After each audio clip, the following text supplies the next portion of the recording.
இருக்கிறோம். சபீஸ் அவர்களே, நீங்கள் பல்வேறுபட்ட விடயங்கள் பற்றி எம்மோடு பேசிக் கொண்டிருக்கிறீர்கள். அதிலும் பிரதானமாக உங்களுடைய செயற்பாடுகள், உங்களுடைய நடவடிக்கைகளை பார்த்தால் நீங்கள் தேசிய ரீதியில் சிந்திக்கிற ஒருவர். அனைத்து மக்களும் ஒன்றாக இருக்க வேண்டும். திகாவுடைய மாவட்டம் என்றால் அனைத்து மக்களும் ஒன்றாக இருக்க வேண்டும். மக்களுக்கான சேவை ஒருமித்து ஒன்று சேர வேண்டும் என்ற ஒரு நிலைப்பாட்டில் இருக்கிறவர்கள். நீங்கள் தேசிய மக்கள் சக்தி போன்ற ஒரு கட்சியில் தானே இணைந்திருக்க வேண்டும். நீங்கள் ஏன் சிறுபான்மை கட்சிகளை தேர்ந்தெடுத்தீர்கள்? தேசிய மக்கள் சக்தியோடு எங்களுக்கு ஒரு வருடத்துக்கு மேற்பட்ட உறவு இருந்தது. இப்போது பாதுகாப்பு அமைச்சராக இருக்கின்ற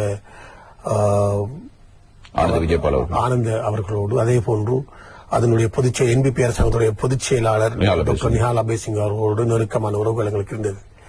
இருந்தாலும் பல விடயங்களை நாங்கள் அவர்களிடம் முன்வைத்திருந்தோம். கல்வி திட்டம் ரீஃபார்ம் பண்ணப்பட வேண்டும்.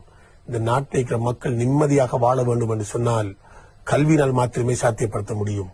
இன்று அபிவிருத்தி அடைந்த நாடுகள் எல்லாமே 20 வயதிற்குள் தமது பட்டப்படிப்பை நிறைவு செய்யக்கூடிய விதத்தில் அந்த கல்வி திட்டத்தை கொண்டு வந்துள்ளார்கள். அதோடு சேர்த்து ஸ்கில் எடுகேஷனை சேர்த்து கொண்டு வந்திருக்கிறார்கள். அவைகளில் மாற்றம் பெறாமல் நிச்சயமாக இந்த நாட்டில் வறுமை ஒழிக்க முடியாது, மக்களை நிம்மதியாக வாழ வைக்க முடியாது. அவை கட்டாயம் இதில் மாற்றத்தை கொண்டு வர வேண்டும் என்று நாங்கள் வலியுறுத்தி கூறிக்கொண்டிருந்தோம். எல்லா இடத்திலுமே நாங்கள் அதை எம்பசைஸ் பண்ணி கொண்டிருந்தோம் அவர்களிடம். அதே போன்று விவசாய புரட்சி வர வேண்டும், வேளாண்மை மூடு போக மாற்றப்பட வேண்டும் என்கிற விடயங்கள் எல்லாத்தையும் நாங்கள் முன்வைத்து அவர்களிடம் பேசியிருந்தோம்.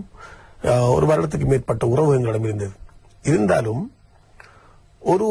ஒரு முஸ்லிம் சமூகமாக, ஒரு பள்ளிவாசலுடைய தலைவராக, ஒரு அனைத்து பள்ளிவாசல் சம்மேளனத்தின் தலைவராக இருந்த என்னால் சமூகம் சார்ந்த சில விடயங்களில் எங்களால் ஒத்துப்போக முடியாத நிலவரம் இருந்தது.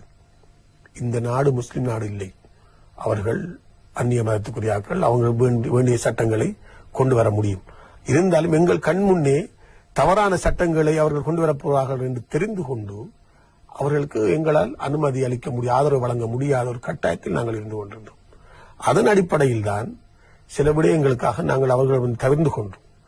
இவர்களை போன்றல்ல, முகத்தில் நாங்கள் சொன்னோம், வருகின்ற பாராளுமன்ற தேர்தலில் உங்களோடு பயணிக்க முடியாது. நாங்கள் ஜனாதிபதி தேர்தலிலே வச்சு சொன்னேன் டாக்டர் அபேசிங் அவர்களிடம், வருகின்ற முறை நாங்கள் வேறொரு கட்சியில் சேர்ந்து பயணிக்கிறதுக்கு இருக்கின்றன என்று முகத்திலே சொல்லிவிடுத்தான். நாங்கள் வந்த காரணங்களில் ஒன்று நேற்று பாராளுமன்றத்திலே பேசப்பட்டது.